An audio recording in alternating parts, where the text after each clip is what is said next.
Hi, I love today's topic because I'm pretty sure you want more clients, you want more sales, but do you like to sell things yourself? Or do you like it when you are being sold to? I don't know how you feel about sales, but salesmen are mostly perceived as very pushy or even aggressive. And most sales training and books also teach you these psychology tricks to overcome objections and make people into decisions they are not happy with. And we all hate when someone deceives us or, tricks us into something we don't really need or want. So, how to sell so that it would be a positive experience for you and your prospects? How to grow your business without an aggressive and pushy sales strategy is something we will talk a lot about today. You won't want to miss that episode. Hi, it's Mari-Liis and Laura. We created this podcast for you, a business owner and a marketer who wants to be connected, supported, and inspired. Because no one wins alone. Thanks for being here, and let's get started.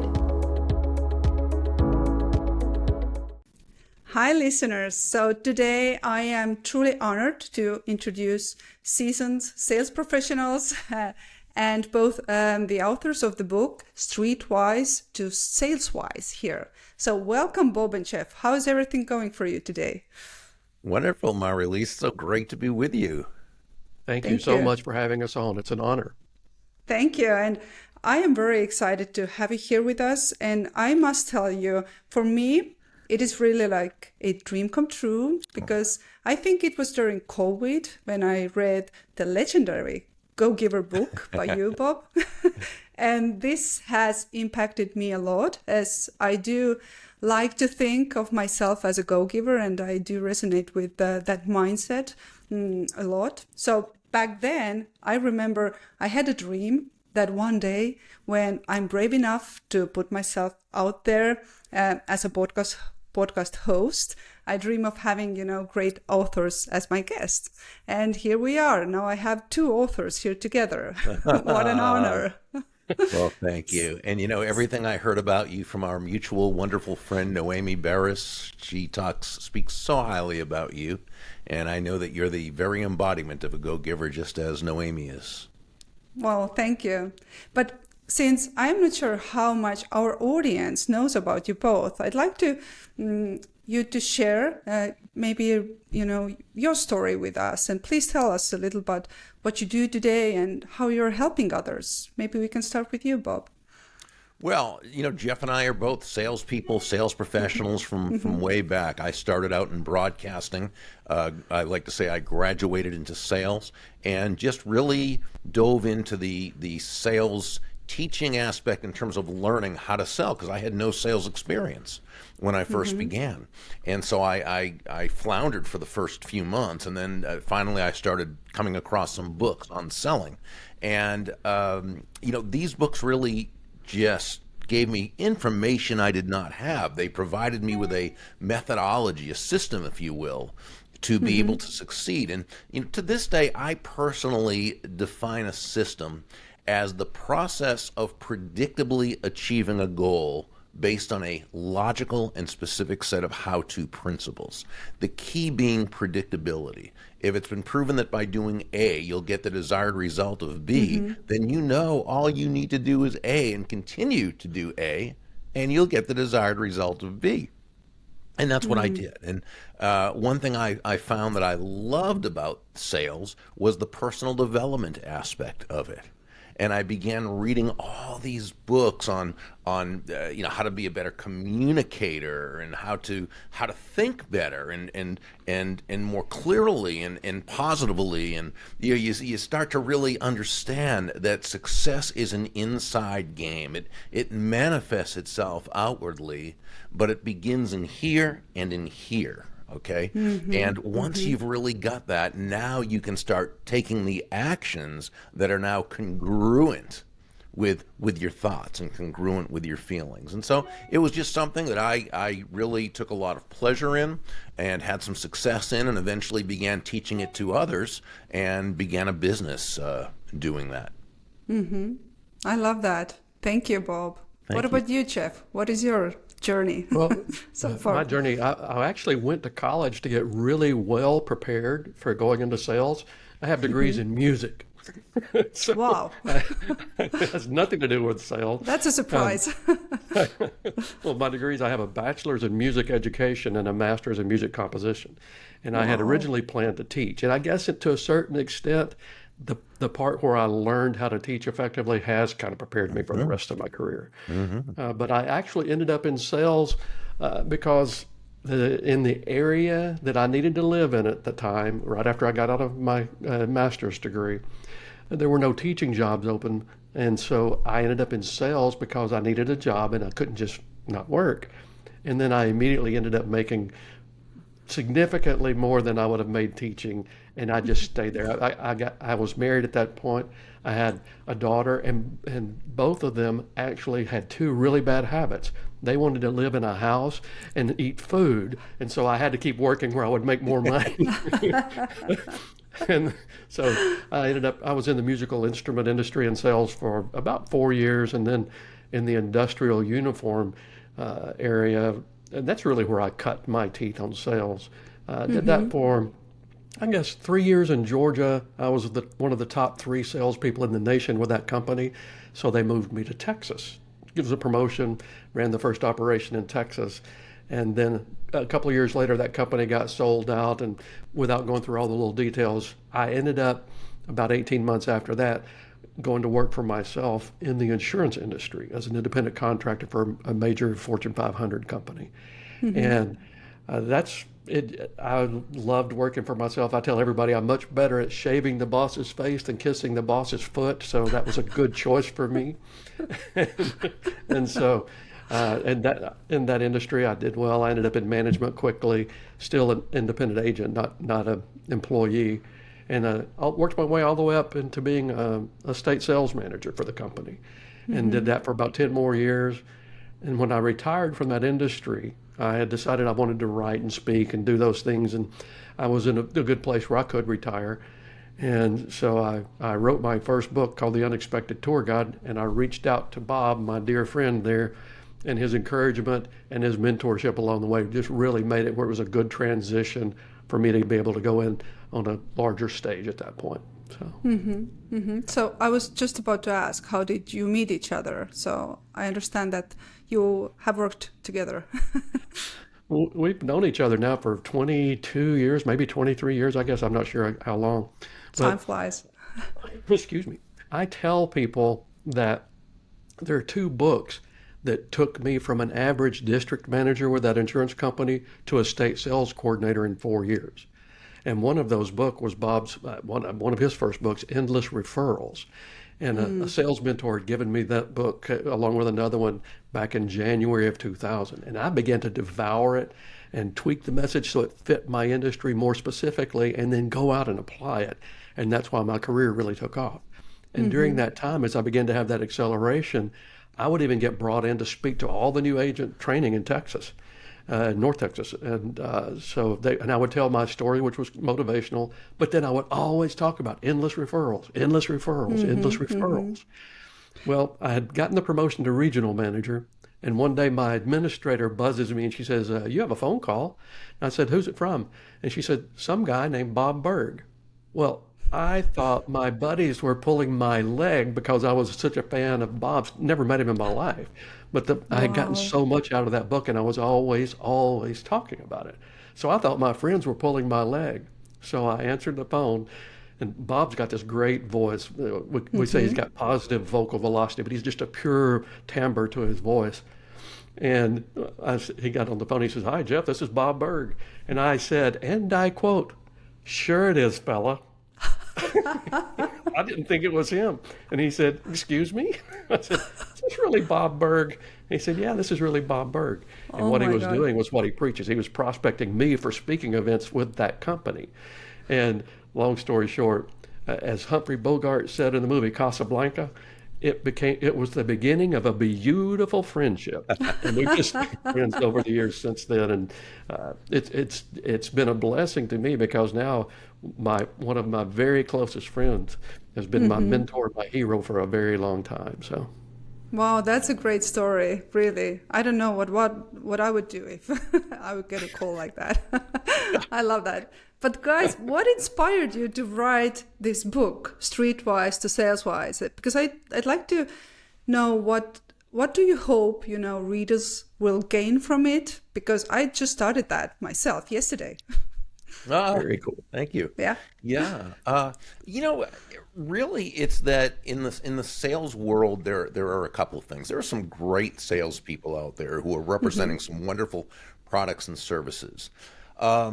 The challenge is it really doesn't matter how good the product or service is if you're not able to effectively communicate the message to others. Now, don't get me wrong, having a great product or service is foundational. You've got to have that, okay? But there are a lot of those out there, a lot of good products and services. So you've got to be able to create relationships with people to the point where people feel good about you, they know you, they like you, they trust you, both in terms of your competence and your character, okay? And you've got to be able to empathize with another human being when they have questions. It's sometimes in the vernacular of objections as to why they don't understand why something would be a good idea for them to pursue. Traditionally, salespeople have been taught to what we call overcome an objection. In other words, the prospect says this, and the salespeople says, well, blah, blah, blah, blah, blah, blah, blah, right, in order to overcome it. The problem with that is it doesn't work. You really cannot overcome an objection. Why? To overcome is to try and convince. Okay, now, in the sales classic, How to Win Friends and Influence People, Dale Carnegie said, a person convinced against their will is of the same opinion still. And is there really any other way to be convinced than against someone's will, right? And if you take the old Latin root of the word convince, convincere, it means to defeat. It means to I just lost the word, but it's to conquer. Okay, To conquer. And nobody wants to be conquered by their salesperson, right? In fact, all that's going to do is have that person become defensive and become even more, right? So it's not, to say you're wrong or to say yes, but blah, blah, blah, blah, blah, typically doesn't do it. So Jeff and I came up with the concept of ObjectionProof, which is both a philosophy and a methodology that allows the sales professional to work effectively within the objections aspect of the sales process. So rather than trying to overcome it, instead, when there's an objection, you partner with this person. You both together determine the actual root of the objection, right? And then from there, proceed together in terms of advancing the sales process. And it's just a whole different way, a whole different framework for this. Wow, I admire that because I don't know how it is in the States, but I believe it's similar to what is happening here in Europe because most sales guys are, very pushy, even, aggressive. And, we all hate when someone deceives us or tricks us, into something we don't really need or want. So I really admire you, talking about that. And Mari-Liis, when somebody does that, okay, when someone is trying to convince you to buy something that you don't need or you don't want, Jeff and I would say that's not sales. That's called being a thief. That's called being a con artist. Okay, so a salesperson, a sales professional, by the very nature of what they do, is simply discovering what that other person does need, does want, does desire, and helping them to get it. I love that because I believe that sales is serving people. It's all about helping people Yes. to make the right decisions for Exactly. them. Yeah. Oh, I love that. Thank you. Well, Mari-Liis, too, Yeah, what, go what ahead. happens in the brain when people are trying to sell like you just described, they create what I call a collision point.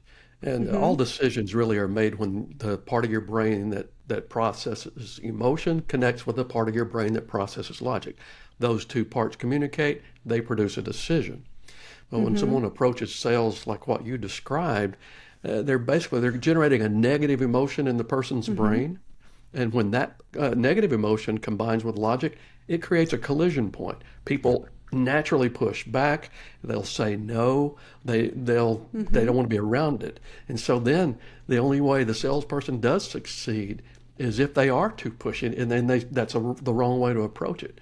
But if they'll do it more like what you prefer and what Bob was talking about there, the process, even if you're working with an objection, the process of how you do it when you're getting side by side with that prospect to find a solution together, what happens is you create a positive emotional response in their brain, and that connects with the logic of what they're looking at the time. And when that happens, it's what I define as a fusion point. And it's that moment in time when positive emotion and logic merge and combine. And when they do that, they create energy, acceleration. It makes people comfortable saying yes to the next step, whether it's finding the solution or even saying yes to becoming your client. So the way that Bob has built his entire sales career, thank God I learned from him, is such a great way to not only make the sales process happen, but build a loyal, deep relationship with the people you're working with. Which is long-term, which is sustainable for a lifetime, Yes. and they can become your ambassadors. Exactly. Yes. I love that. That's exactly it.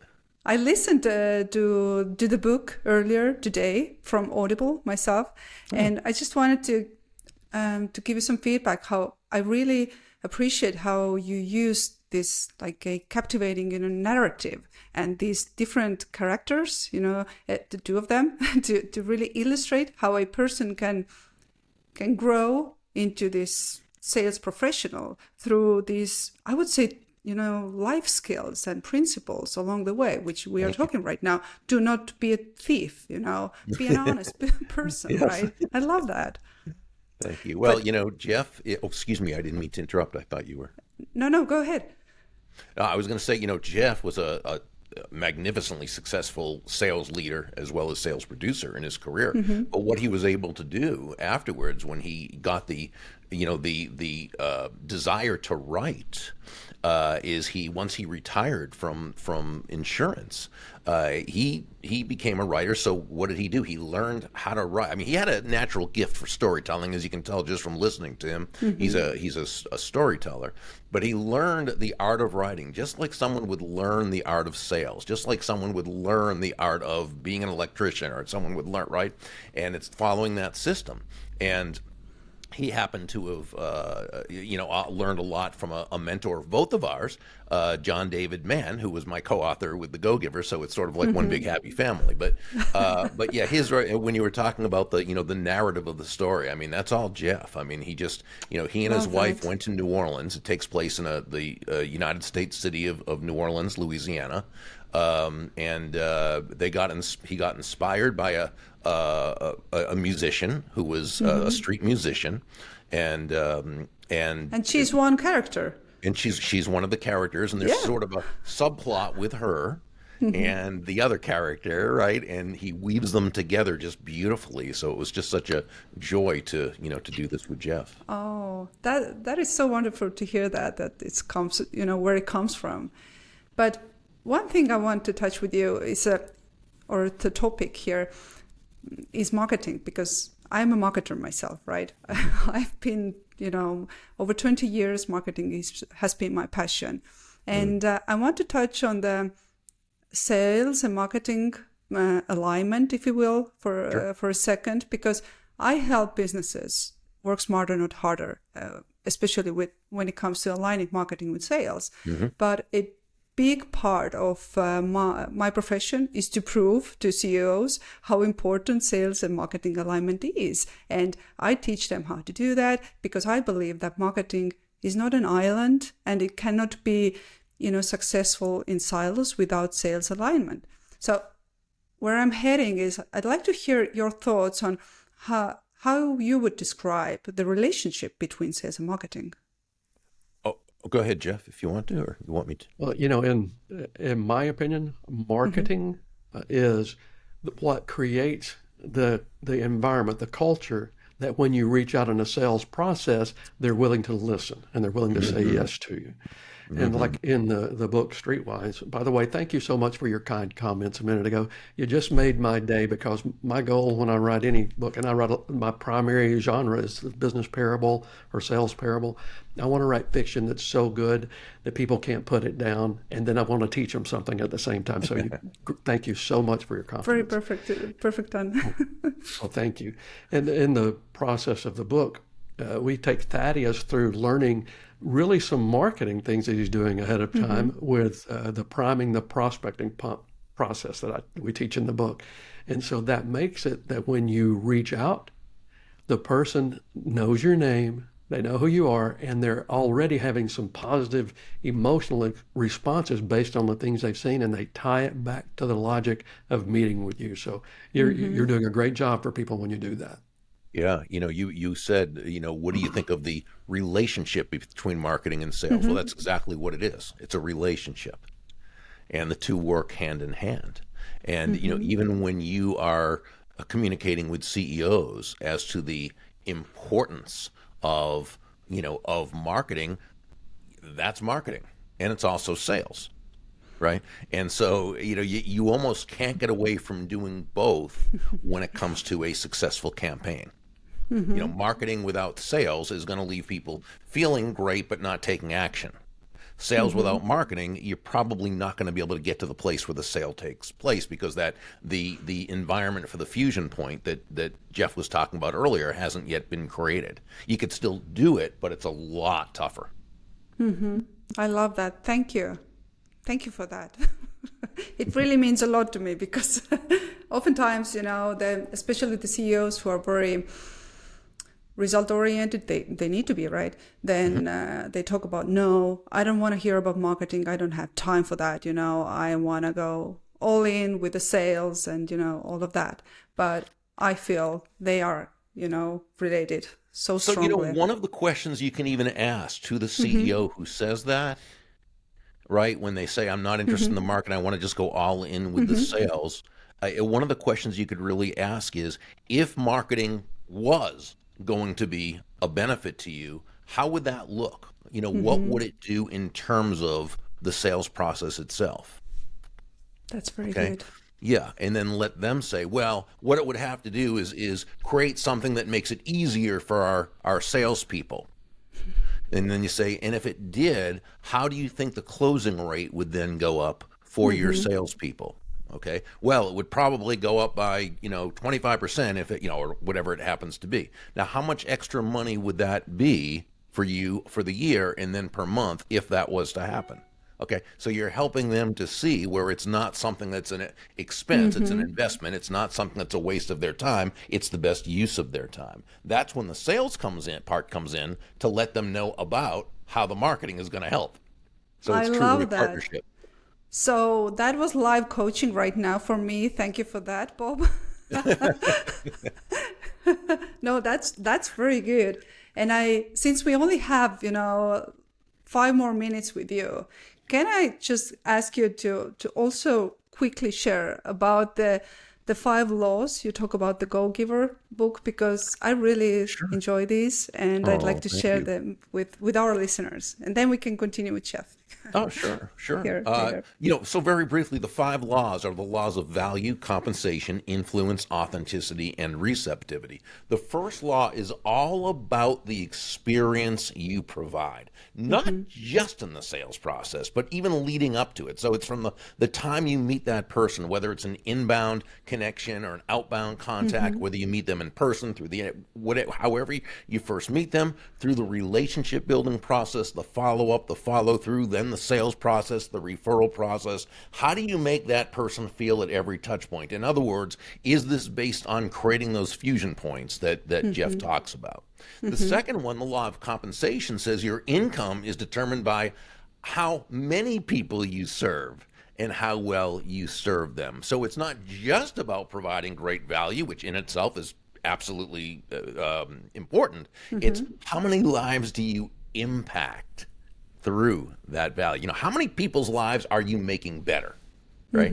Third is the law of influence, which says your influence is determined by how abundantly you place other people's interests first.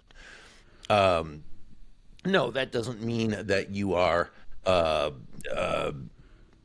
Did we lose? Did we just lose contact for a second? No. Can you hear me? No. Oh, you're here. Okay, my apologies. You're here. That's So, okay. law number 3 is the law of influence, which says your influence is determined by how abundantly you place other people's interests first. Now, no, not when we say place other people's interests first. No, we don't mean you should be a doormat or a martyr or self-sacrificial. Absolutely not at all. It's simply as Joe, the protege in the story, learned from several of the mentors. The golden rule of business, of sales, of marketing is that all things being equal, people will do business with and refer business to those people they know, like, and trust. And there's no faster, more powerful, or more effective way to elicit those feelings toward you from others than by genuinely moving from that I focus or me focus to that other focus. Looking to, as Sam, one of the mentors in the story, advised Joe, make your win all about the other person's win. Law number 4, the law of authenticity, says the most valuable gift you have to offer is yourself. In this part of the story, Deborah shared a very important lesson. All the skills in the world, sales skills, technical skills, people skills, as important as they are, and they are all important, they're all for naught if you don't come at it from your true, authentic core. But when you do, when you show up as yourself, day after day, week after week, month after month, people feel good about you, they feel comfortable with you, they feel safe with you because they know who they're getting. Now, authenticity doesn't mean you have no boundaries and say whatever you want. No.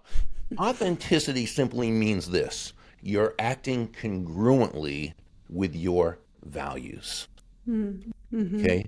You're kind, you're honest, you're trustworthy, you're right, and all those great things. Now, law number 5, the last one, the law of receptivity, says the key to effective giving is to stay open to receiving.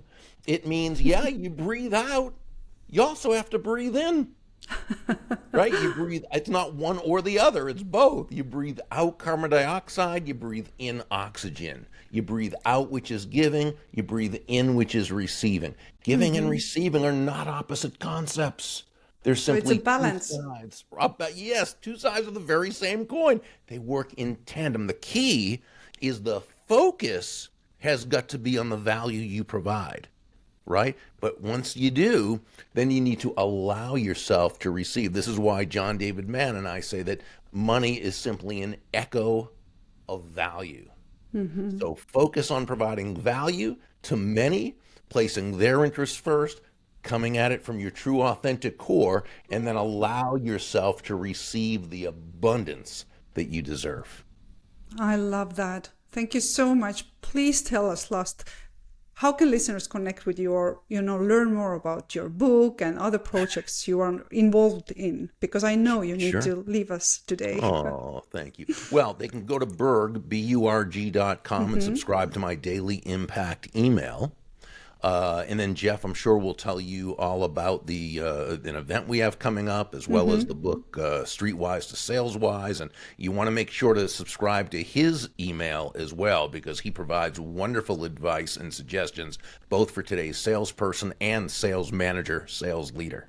Okay, very good. We will put the links next to the episode as well. So thank you, Bob, so much for being here with us. It was absolutely my pleasure. Thank you for having me. Thank you. And Jeff, you will stay here, right? I will. See you later, brother. Bye-bye. So I would love to now circle back again to your book, Streetwise to Saleswise, if you don't mind. And Bob already mentioned for a second, the fusion points. Mm-hmm. Would you be so kind? Walk us through what does it mean? Sure. And it is so important, especially with what you were talking about earlier about the relationship in marketing and sales. Mm-hmm. Because the truth is, an initial sales contact by anybody is going to get met with one of three responses. Either the first group, they know they have a need. They may know you a little bit. That first contact that you make with them, that's going to create that connection, that fusion point, the merging of logic with positive emotion, because they realize they have a need and you might be able to help. Mm-hmm. And then when you have that first appointment, then you can do that. But there are two other groups that aren't so easy. You've got one group that considers that initial sales call an unexpected sales call, kind of an interruption to their day, and they'll get a little annoyed with that sometimes. Or maybe they'll be a little bit even rude at times. And so this just doesn't work as well for that group. And then the third group that you'll run into, they're not thinking about you at all. They're distracted with the things that are going on in their life, and as well as anyone would be. And so they don't give you a second thought unless you give them a reason to think about you. And the fusion point concept, it basically grew out of a study I did because I really wanted to know how people make certain decisions. Mm-hmm. And so I began to study, and I won't go through the science because it would be boring. If someone wants to look up Dr. Antonio Damasio, that's the person, he's the expert on the neurology that happens in the brain when you make a decision. But basically the fusion points, the science behind the decision-making process is that all decisions, not some, not a few, but literally all decisions happen when the emotional part of our brain connects with the logical part of our brain. They send a signal through your brain, and when that happens, the brain itself sends it down a signal into your chest, into your body. It's called a somatic marker, and it makes you feel something. You have a physiological change. If it's a negative emotion, when it sends that somatic marker down into your body, you're going to feel anxious. You're going to feel stressed. It creates a feeling that you just don't like.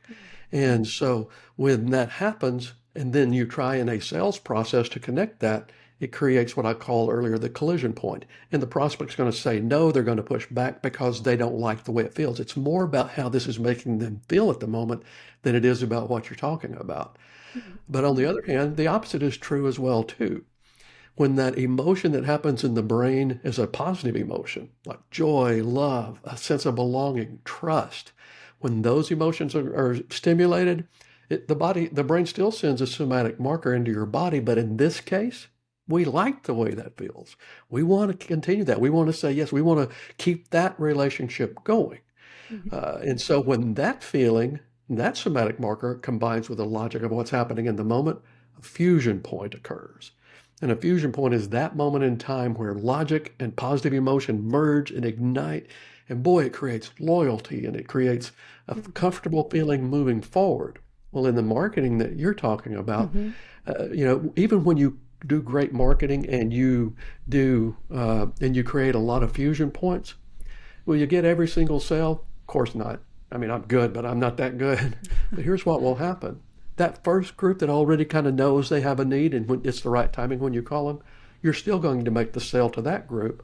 But when you create the fusion points through like marketing, what you're talking about, you're creating a context where the other two groups, you're going to see a significant rise in your results that you wouldn't have gotten any other way. And it's because you've created those fusion points, and you can do that with a prospect even ahead of time. In the book, we teach through Thaddeus, we teach how to do that in a business-to-business environment, but it's exactly what you do with marketing. When you're creating good marketing and you're creating those fusion points, when those companies and their salespeople make contact, they're going to see a rise in those two groups they would have never gotten into any other way.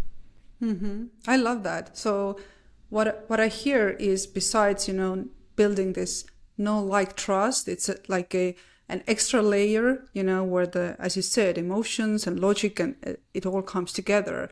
And this is how you you gain these long-term clients, right? Sure.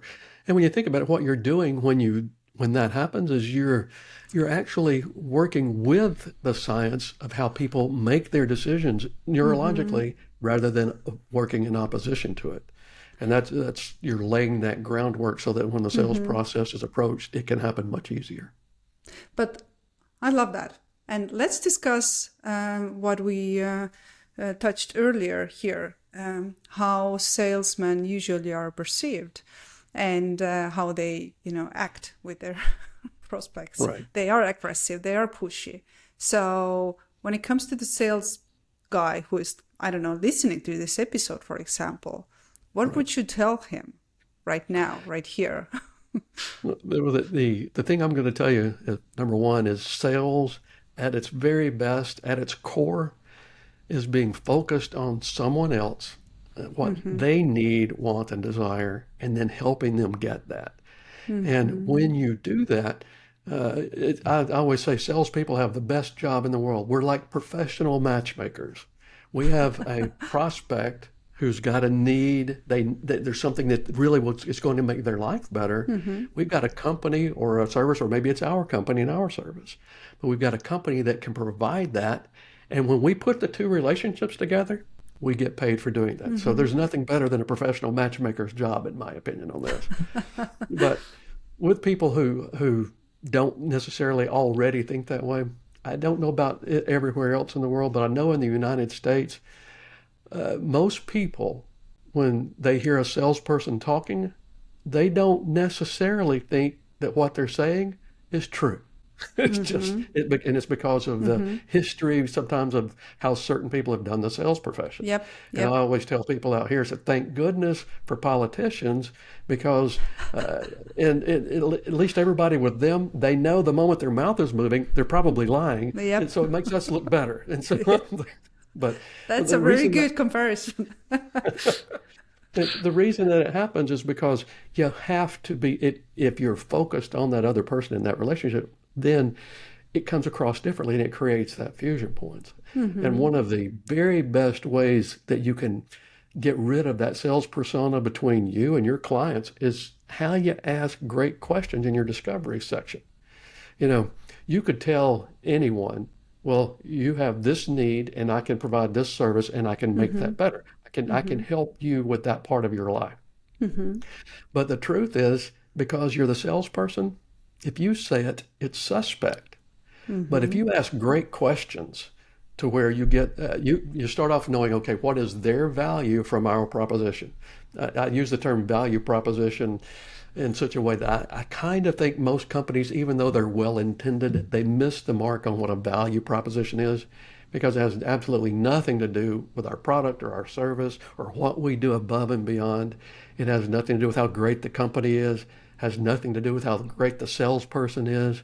It's 100% about how that prospect's life changes, either personally or professionally, and how their life gets better because of what we do. And so their relationship with us. And so it's really their value from our proposition. So when you're doing your discovery section on your actual sales conversation, think of all the ways that your prospect's life is going to get better if they say yes to working with you. Then as you're thinking of those ways, develop your own questions so that you can ask the prospect those questions to get them talking about it. If you do, what you'll find many times is the prospect will say what the prospect needs to hear. And you don't have to be the one to do it. And when they may be suspicious of things you say, if they don't know you, like you, and trust you already. But if you ask the right questions and they say it, well, it's the truth. Because otherwise they'd be objecting to themselves, basically. And so I teach people how to do that in their sales process. And I'll give you just a quick example. Okay. I came from the insurance industry, and it was an employee benefit program. The companies in the States, they have, most companies will provide benefit plans that's separate from anything on the government end. And you could tell a company, we've got these programs, this will help you attract great employees, retain great employees, your training expense. Well, you could tell them all that. But again, if you say it, it's suspect. But if you ask questions that get them to say it, It's the gospel truth. And so I will teach people, especially in the insurance industry, ask an employer or decision maker, a lot of companies are having tight budgets. And so they're either cutting back on their benefit programs or they're cutting them out completely. And yet you still go to that effort and that expense. I commend you for that. Do you mind telling me why? And they will tell you all of the reasons that they wanted to offer an employee benefit plan. They'll tell you everything you would have told them. But the good part is, instead of it coming out of your mouth, it came out of theirs, and it's much more impactful that way. I think that's a great tip. Thank you, Jeff. I really do think so. And the way you put value proposition, how life gets better, for me, it's exactly, the go-giver mindset, right? Absolutely. Wow. Absolutely. When you're focused on other people in your process, it's not philanthropic necessarily. It's not pie in the sky. You're just being your eyes are on the clouds rather than on real life. That's not it at all. When you focus on other people and you're genuine about that, you really care and want to make that life better. It's also a hugely important business skill, because what happens is they realize that they have that positive emotional response. It combines with the logic of what you're saying. It creates a fusion point, and that's what builds your loyalty with that prospect and then your client and eventual walking ambassador. And even if it means that, maybe you should tell them to collaborate with, I don't know, other person or other company. If it's, in their best interest, you should still do that, right? Absolutely. And the better you are at guiding them on things like that, the more successful your relationship's going to be.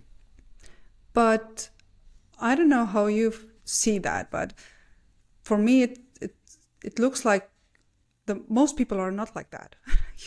They are they want to have this success right now, today, they want to have those quick decisions, and they are not into building long-term relationships. How do you feel about that? Well, it's going to vary, of course, based on industry. I came from an industry where it was always a combination. You were looking for those companies you could establish a quick relationship with, and then we would also target larger companies, larger sales processes where it was going to be a long-term investment with us and with them. And so it definitely goes both ways. What we as the salespeople have to try to stay in mind of is what's in the best interest of that client. And if we know that collaboration, that partnership is what's in their best interest, then it becomes, how can we ask the right questions so that they'll see the value in that partnership? It could be that like you'll see companies working together or individual salespeople working together to make more revenue come in, make a sale happen, that kind of thing. And sometimes the questions, the ones that Bob took you through earlier, that was such great coaching on the sales process of asking those questions, because he was doing exactly what we just talked about. If you ask those questions, rather than tell them anything, it's kind of a step-by-step process. You ask them, the kind of revenue they're getting now based on their system, and then you can basically design your own questions where, even if it's a 50-50 partnership between two people, and so they're sharing revenue, it doesn't take but a couple of extra sales to make that partnership great, because 50% of one sale is 50%. But 50% of multiple sales starts growing that revenue. And even though it's still 50%, that half becomes more than if they had never collaborated with that company. No, that's very good. There's lots of good stuff here. But what came to my mind right now, thinking about the companies and, the people I work with, there are so many fears and challenges when it comes to sales and marketing. I don't know, how do you address this? When adapting any sales or marketing, strategy or approach, there are technology, there are AI, there are, changing consumer behavior. People are more online, overwhelmed by information. What are your thoughts here? Well, technology is always a great tool. Because you can use certain programs to actually increase certain aspects of your business, but the one thing it really doesn't seem to replace effectively for someone who's wanting to build a long-term career in sales is the idea of that personal relationship. Because your technology, especially what we've seen in the States anyway since COVID, people have really started trying to rely on that technology to shortcut the system. And what they're trying to do is, rather than create the process where they end up having conversations, where they end up needing to start new relationships, they want to kind of rely on the shortcut of technology. And to get to that point, and the technology is awesome, and it can be an absolute fantastic tool in the process. It just it really can't replace that personal relationship. Now, if someone's business model is built strictly on the technology, then that's still okay. It'll be a little bit different than a normal sales process. But you have to get really great at designing your campaign in such a way that instead of bombarding people, trying to get them to click and go look at your product or service, start off by generating the fusion points first. Like in the book, Streetwise to Saleswise, we teach, through Thaddeus, we teach about making 3 positive touches with that prospect before you even ask for that first meeting. Because when you do with that, people you've never met all of a sudden will become more open because of what you've created. You've created the positive emotional touches, and then when you ask for them to take the next action, whatever that might be in your business model, the combination of the logic with that combines with the positive emotional touches, so you do create that fusion point, and they're much more likely to take that next step. If you just send out a blind sales email, you're going to get a certain response rate.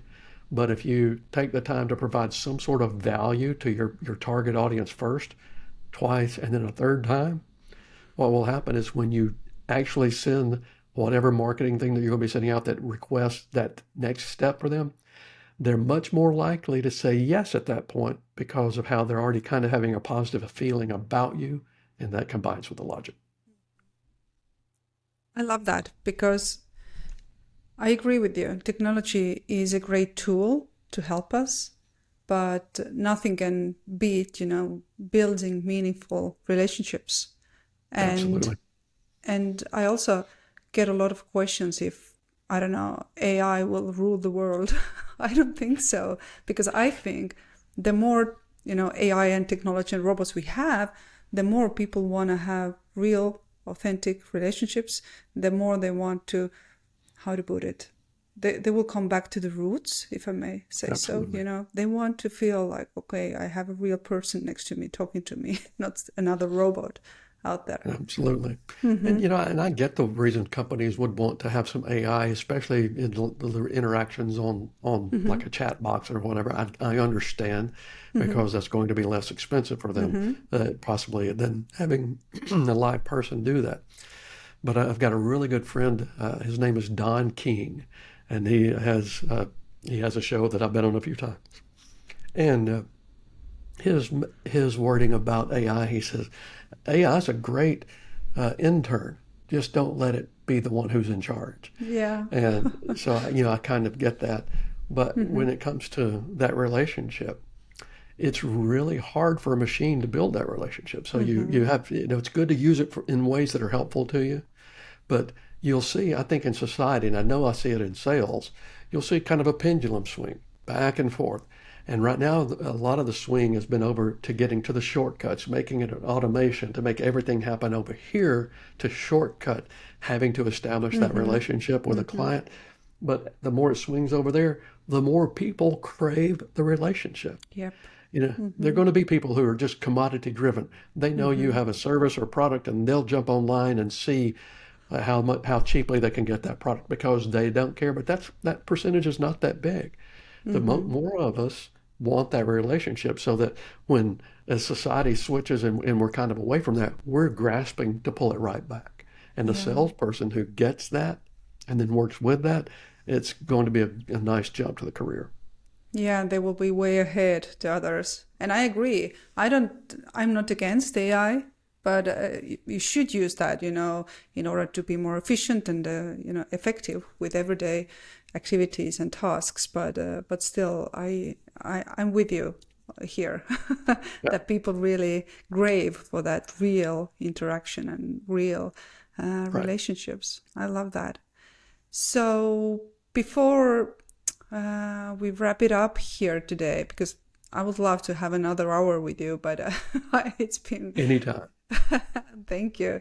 But please tell us, how can listeners connect with you and learn more about the book and also other projects you are involved with together with Bob? All right. Well, thank you so much for letting me do that. The easiest way to get in touch with me or follow anything that I'm doing is jeffcwest.com. Middle initial C for Carl, but jeffcwest.com. And that's where people go there. They could sign up for my Fusion Points Unleashed newsletter, which goes out twice a week. And they'll kind of stay on top of books I'm writing and all of that. If someone wants me to come in and speak with their group or work with their group to help equip them better, they can either go to jeffcwest.com and just click the Fusion Points link, or they can just go fusionpoints.com. The website for the new book, Streetwise to Saleswise. By the way, you'll love the subtitle if you're in sales.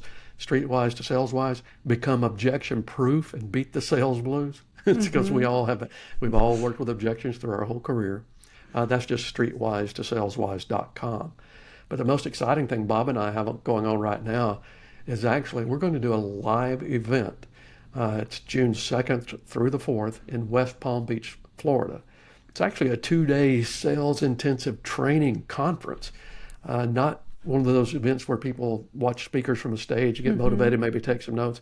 We're going to be talking some from the stage, but we're going to be getting down in the audience and working with people and helping equip them with what we're teaching.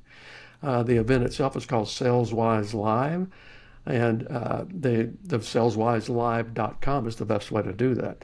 But the event itself, where it's Bob, is a lady named Kim Anjali, who is absolutely fantastic on teaching people how to create a culture in your organization where it's based on gratitude and it pulls people toward your organization. She's amazing. But the first night on the 2nd, we're doing a party basically that night, a little get together. And since Streetwise to Saleswise, which is where this event kind of spun off from, it's centered in New Orleans and Dixieland music plays a part. On that June the 2nd gathering, we've got a live Dixieland band that's going to be playing while we're all in there. And then the actual conference itself is Monday and Tuesday. This is the kind of thing that I'm going to encourage everybody to check out, because I know with what I did in the insurance industry, if I closed one new client or added one client to my portfolio, basically, I knew I was going to make somewhere around $2,000 to $3,000 when it was all said and done, because that was the way our commission structure worked.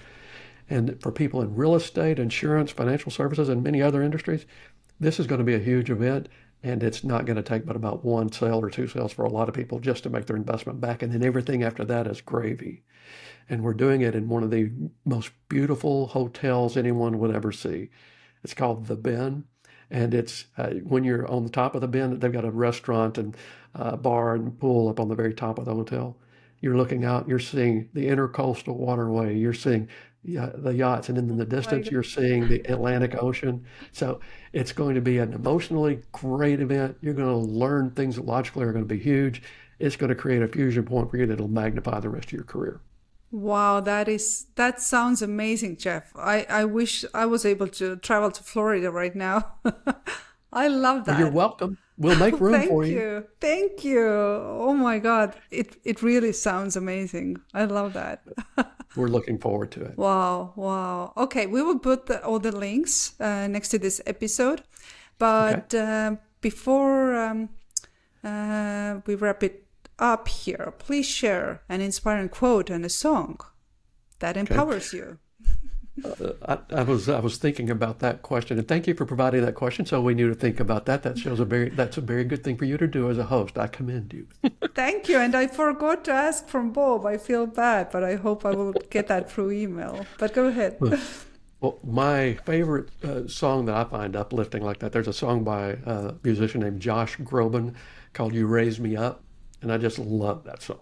And I know that it song. really, oh, it's a great song, and it really It's reminds beautiful. me of any successes that I've had because it's always been because I was working with good people, I helped them, and then they raised me up by how they worked with me too.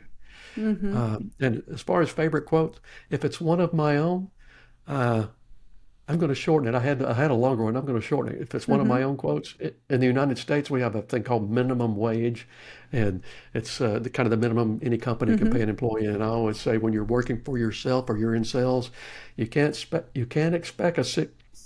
can't get the words out right. You can't expect a six-figure income if you're only going to put in minimum wage effort. It just doesn't Oh, work that way. You've got to go high. that's good. Oh, that's good. I'm just writing that down. And thank you, Jeff, for that. Oh my God. Is there anything else you want to add or to wrap it up for our listeners here today? Because it's been, a great discussion, so many good insights, and I really do appreciate you. Well, it is my honor to join you. You're an excellent host, and I appreciate you so much. And the only thing I would say to your audience is my whole goal when I do anything, and I do a lot of podcasts, I do a lot of writing. I mean, it's part of my business, but it's not it's about knowing that I may never meet everybody that sees any episode on the podcast, but if I can do anything in the world in that few minutes where they can take an idea and it helps them in their career, I'm getting a huge blessing out of that. So thank you so much. Wow. Oh, that really warms my heart. Thank you. My honor. And dear listeners, thank you so much for joining us here today. Sales is building relationships, and if you have a go-giver mindset, you never need to be pushy because you are in service of your clients. So listen to them to understand and to serve them. And if you ever feel you struggle with sales, I really suggest you to follow Bob and Jeff and make sure to grab their book, Streetwise to Saleswise, because it's not about working harder. It's all about how to work smarter. So thank you. No one wins alone. Be connected, supported, and inspired inside the powerful marketers community. Find the link in the show notes.